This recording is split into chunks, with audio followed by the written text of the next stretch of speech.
El diodo semiconductor. A continuación veremos dos ejemplos más de circuitos electrónicos con diodos. En este circuito podemos notar que ambos diodos se encuentran polarizados directamente, pero a diferencia de otros ejemplos que hemos visto hasta ahora, tenemos más de una malla y además no podemos determinar más voltajes más que los voltajes posibles de los diodos. Para resolver este circuito y obtener los valores que nos solicitan, utilizaremos el método de análisis de mallas, la variante de lo que yo llamo método cuadrado que vimos el curso anterior. Paso 1. Establecer una intensidad de corriente por cada malla independiente en sentido horario. Paso 2. Establecer polaridades de lo que no tenga polaridad evidente. Notamos que esta vez tanto la fuente de voltaje como los diodos tienen polaridad evidente, lo cual coloqué de color rojo. Para las resistencias, recordemos que debemos establecer su polaridad y en el método cuadrado lo hacemos seleccionando una malla a la vez. Y en cada malla elegimos un punto y nos movemos en dirección de la intensidad de corriente establecida en el paso anterior.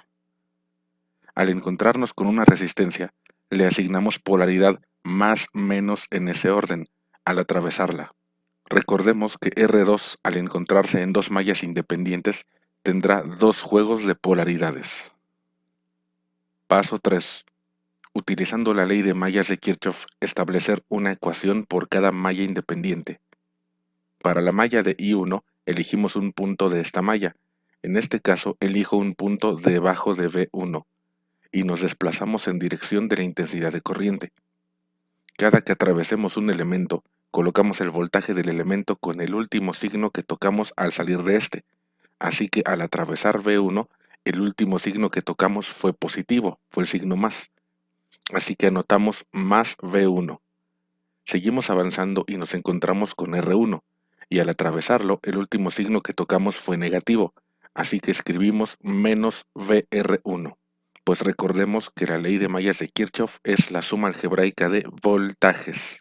Al seguir avanzando, bajamos hacia R2, y al atravesarlo, recordemos que usamos el signo que se encuentra del lado de la malla en la que nos encontramos, en caso de que el elemento tenga más de un juego de polaridades. Así que escribimos menos VR2. Al seguir bajando atravesamos a D1 y anotamos menos VD1, pues el último signo que tocamos de este elemento fue negativo. Con esto regresamos al punto de partida, por lo que escribimos igual a 0.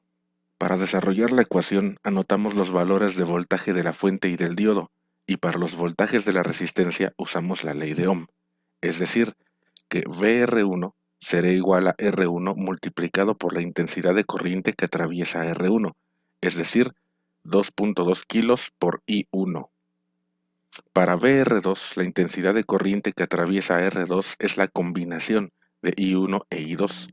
Así que lo que hacemos es anotar el valor de la resistencia R2, es decir, 1.5 kilos, y se multiplica por la intensidad de corriente resultante de la interacción de I1 con I2, para lo cual la regla es, dentro del paréntesis ponemos siempre primero como positiva la intensidad de corriente local, es decir, de la malla en la que nos encontramos, que en este caso es I1, sumando las intensidades de corriente que llevan la misma dirección en el elemento R2, en este caso no hay ninguna, y restando las que tienen dirección opuesta a I1, es decir, menos I2, pues I2 va en dirección opuesta al atravesar a R2. Simplificamos y obtenemos la ecuación 1. Hacemos lo mismo para la malla 2, sin embargo encontramos un aparente dilema al analizar esta malla.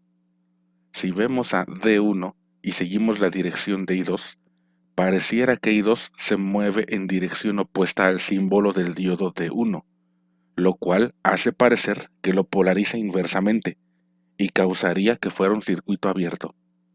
Pero si fuera un circuito abierto, la malla 2 no existiría. Así que, ¿qué hacemos?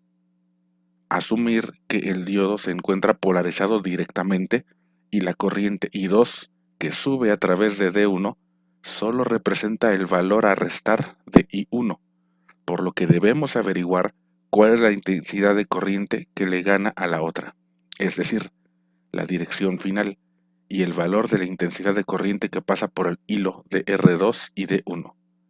Así que en la ecuación colocamos más VD1 y la matemática se encargará de decirnos lo que ocurre. Al resolver el sistema de ecuaciones obtenemos las intensidades de corriente de cada malla y con ellas obtenemos las corrientes de cada componente, pues IR1 es igual a I1, IR3 e ID2 son iguales a I2, IR2 e ID1 son iguales a la interacción de I1 con I2. Es decir, a la corriente mayor le restamos la corriente menor y respetamos la dirección de la mayor, lo cual resulta ser 0.75 mA hacia abajo. Al ir hacia abajo, polariza el diodo D1 directamente, por lo que sí conduce y se confirma la existencia de ambas mallas, y proporciona resultados consistentes. Veamos el siguiente ejemplo. Así como en el circuito anterior, utilizaremos el método de análisis de mallas, con los pasos 1 y 2. En el paso 3 obtenemos las ecuaciones de mallas y resolvemos el sistema de ecuaciones, lo cual nos da los valores mostrados. En este caso vemos que, para este circuito, si queremos conocer la corriente de R2, que es la misma que la corriente de D1, usamos la interacción de I1 e I2, pero esta vez I2 es mayor, por lo que al realizar la resta, respetamos la dirección de I2, la cual es hacia arriba para R2 y D1.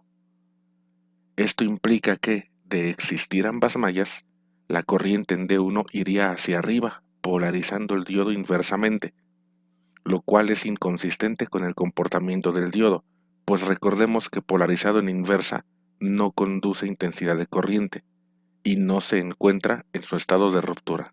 Esta inconsistencia nos indica que estos resultados se encuentran equivocados y que en realidad en este caso D1 no conduce intensidad de corriente, por consiguiente se comporta como un circuito abierto, el cual cuenta con una sola malla y podemos resolverlo recordando que IR2 es igual a 0 amperes, por lo que VR2 es 0 volts y R2 se comporta como un circuito cerrado o cortocircuito, lo cual causa que el voltaje de D1 sea el voltaje de V1 menos el voltaje de R1, pero para obtener el voltaje de R1 resolvemos el circuito con la única malla en la que se encuentran V1, R1, V2 y R3 en serie, sabiendo que V1 y V2, es decir, las dos fuentes de voltaje, por estar en serie, aunque no se encuentren una al lado de la otra, se pueden sumar por la dirección que tienen. Es decir, al atravesarlas, si analizamos la malla, salimos del positivo en ambas fuentes. Con esta información, en complemento con los métodos de análisis de circuitos vistos en el curso anterior, es posible resolver más circuitos con diodos. Hasta la próxima.